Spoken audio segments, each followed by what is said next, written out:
Student CSS की business administration की lecture series के पार्ट 2 को हम डिस्कस कर रहे हैं।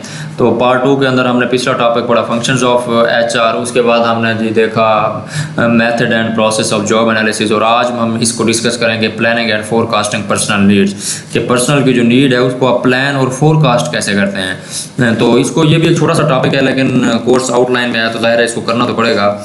इसमें से एक बार जो है गुज़िश्ता 5 साल के जो पेपर्स हैं उनमें एक सवाल आया हुआ है कि forecasting supply of inside candidates, कि इनसाइड कैंडिडेट्स से आप कैसे कैंडिडेट्स की सप्लाई को फोरकास्ट कर सकते हैं।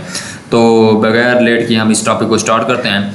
Recruitment and selection are ideally start with planning. ज़ाहिर है कि जो भी काम है वो प्लानिंग के बगैर तो स्टार्ट नहीं हो सकता। बिल्कुल इसी तरह रिक्रूटमेंट और सिलेक्शन जो है वो भी प्लानिंग के साथ स्टार्ट होती है। तो अब हम पर्सनल प्लानिंग को देख लेते हैं, फिर फोरकास्टिंग को देख लेते हैं, इनकी डेफिनेशन क्या है। Deciding what positions needs to be filled and how they should be field.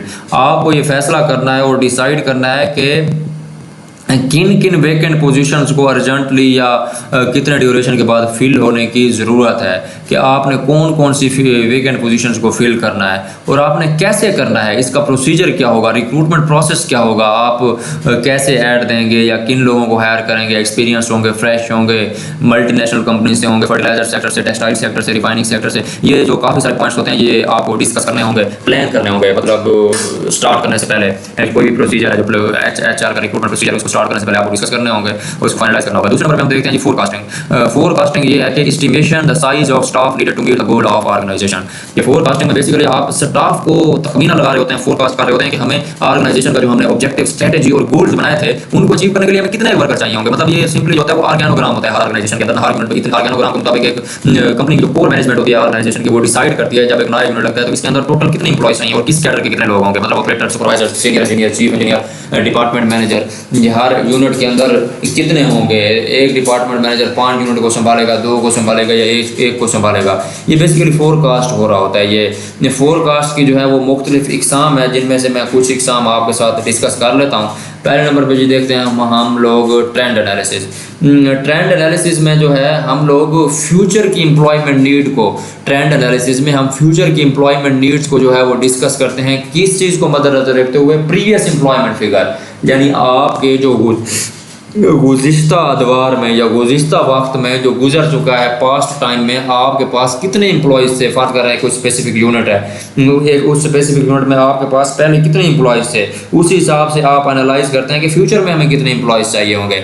Trend analysis can provide initial estimate of future staffing need. ये सिंपल है जो मैंने आपको बता दिया कि ट्रेंड एनालिसिस आपको इब्तदाई एस्टिमेशन बताता है कि फ्यूचर में क्या होगी staffing need, but employment really depends on passage of time, age of organisation. लेकिन ये भी हकीकत है कि जो एम्प्लॉयमेंट है वो वक्त के हिसाब से वक्त पर डिपेंड करती है। यानी फ़र्ज़ कर लें आप ऑर्गेनाइजेशन का एक यूनिट है, कोई भी यूनिट, वो उसके अंदर पब्लिक डीलिंग है। जैसे फर्टिलाइज़र सेक्टर में आप कह रहे हैं लोडिंग यूनिट, या रिफाइनिंग सेक्टर में आप कह लें गैंट्री कह रहे हैं या डिकेंडिंग यूनिट कह लें, तो पहले उसके ऊपर नॉर्मल रूटीन में अगर कोई 10 एम्प्लॉयज़ काम करते थे, तो जब कहीं 5 साल या 4 साल बाद पता चला कि भाई यहाँ पे तो कोई गड़बड़ हो रही है, माल प्रैक्टिस हो रही है, तो ज़ाहिर है फिर ऑर्गेनाइजेशन की जो मैनेजमेंट है वो रूल्स को स्ट्रिक्ट करने के बाद वहाँ पे स्टाफ बढ़ा देगी। हालांकि ये तो डिपेंड करता है पैसेज ऑफ टाइम पे, तो लिहाजा ट्रेंड एनालिसिस से भी आपको मुकम्मल अंदाज़ा नहीं होता। एम्प्लॉय की जो नंबर्स डिपेंड करते हैं वो पैसेज ऑफ टाइम पे करते हैं। दूसरे नंबर पे एज ऑफ ऑर्गेनाइजेशन के, एज ऑफ, जैसे पैसेज ऑफ टाइम की मैंने आपको एग्जांपल दी कि पहले अगर 10 एम्प्लॉयज़ काम करते थे तो वहाँ पर कुछ माल प्रैक्टिस होंगी, तो कंपनी या ऑर्गेनाइजेशन जो है उसके प्रोसीजर सिस्टम को इम्प्रूव करके ऑर्गेनोग्राम में 2-4 लोग और बढ़ा देगी, तो 10 की बजाय 15 या 12 या 13 लोग काम करेंगे। तो उसके अलावा एज ऑफ ऑर्गेनाइजेशन की मैं आपको ऐसे एग्जांपल दूं, कोई भी ऑर्गेनाइजेशन है उसका मेंटेनेंस डिपार्टमेंट है। जब ऑर्गेनाइजेशन की एज न्यू होती है तो उसके अंदर जो मेंटेनेंस के फॉल्ट हैं वो कम निकलते हैं। जैसे ही मोटरें, मशीन्स, जनरेटर, ट्रांसफार्मर्स पुराने होते जाते हैं, उनकी लाइफ 15, 20, 25, 30 साल से बढ़ती है या 15 से अबाव होती है, तो उनके जो फॉल्ट जो हैं वो नॉर्मली ज़्यादा आना शुरू हो जाते हैं बनिस्बत इनिशियल टाइम के। तो ये चीज़ें भी काफ़ी डिपेंड कर रही होती हैं। To evaluate this careful study from historic and current retirement and resignation.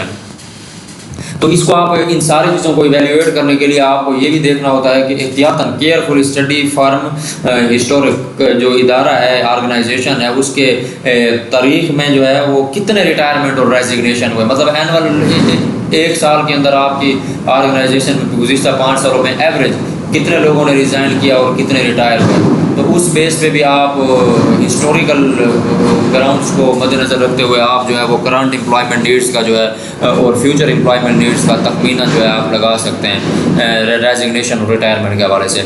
उसके बाद है ratio analysis. It is a casual factor to number of employees required to achieve specific goal. ये एक कैजुअल सा फैक्टर है कि आपको एक कैजुअल सा फैक्टर है जिसमें आप एक रेशो लगाते हैं। मिसाल के तौर पर अगर आप अपनी सेल जो है वो इंक्रीज़ करना चाहते हैं 5%, तो अब आपने लगा लिया अगर 5% हमने सेल इंक्रीज़ करनी है तो 5% हमें एम्प्लॉयज़ भी बढ़ाने पड़ेंगे। तो ये आप इससे निस्बत निकाल लेते हैं। अगर फ़र्ज़ कर लें जो प्रोडक्शन है इदारे की वो 1000 है, मैं जस्ट आपको एग्जांपल के लिए कह रहा हूँ, तो एम्प्लॉयज़ 100 हैं। तो अगर आपने 5% बढ़ानी है, प्रोडक्शन बढ़ानी है, तो आपको एम्प्लॉयज़ भी फिर 5% बढ़ाने पड़ेंगे। ज़रूरी नहीं है कि वो 5% बढ़ाने पड़े, लेकिन बहरहाल मैं आपको एग्जांपल के लिए बता रहा हूँ कि तो फिर आपको एम्प्लॉयज़ 100 की बजाय 105 करने पड़ेंगे। तो इसी हिसाब से जो है वो रेशो एनालिसिस डिस्कस होता है। तीसरे नंबर पे scattered plot. Scattered plot show graphically how two variable such as sale and your firm staffing need related. तो ये भी बेसिकली किसी हद तक रेशो एनालिसिस की तरह ही है कि आप ग्राफिकली शो करते हैं दो वेरिएबल्स को, एक तो हो गई सेल, दूसरा हो गई स्टाफिंग, के आपको कितनी सेल हुई है और उस वक्त आपकी स्टाफिंग क्या थी। अगर फ़र्ज़ कर लें सेल हुई है 20 करोड़ की, उस वक्त स्टाफिंग थी आपकी 500 एम्प्लॉयज़। अगर आप कहते हैं 20 करोड़ से मैं 25 करोड़ पे लेके जाऊं इसको सेल को, तो उसी हिसाब से फिर स्टाफिंग जो है वो कैसे बढ़ेगी, स्टाफिंग भी उसी हिसाब से फिर बढ़ेगी। यानी आप 200 है तो आप 20 को 25 करेंगे तो 5 5 4 20, तो आप स्टाफिंग भी जो है वो 240 कर देंगे या 250 कर देंगे। इस हिसाब से आप जो 30 एम्प्लॉयज़ बढ़ा देंगे। तो ये स्कैटर्ड प्लॉट है। If they relate then you can predict and forecast easily. अगर ये दोनों वेरिएबल सेल और स्टाफिंग नीड जो है ग्राफिकली कंपेयर हो, तो तब भी आप प्रिडिक्ट कर सकते हैं और फोरकास्ट कर सकते हैं फ्यूचर एम्प्लॉयमेंट नीड्स को आसानी के साथ। अगर ये दोनों वेरिएबल मैच नहीं कर रहे एक दूसरे के साथ, तो फिर तो आप फोरकास्ट ही नहीं कर सकते। ठीक है, लिहाजा ये स्कैटर्ड प्लॉट के जरिए फोरकास्ट करने से पहले ज़रूरी है कि ये दोनों वेरिएबल्स एक दूसरे के साथ मैच कर रहे हो। उसके बाद जो हम डिस्कस करते हैं forecasting supply of inside candidate.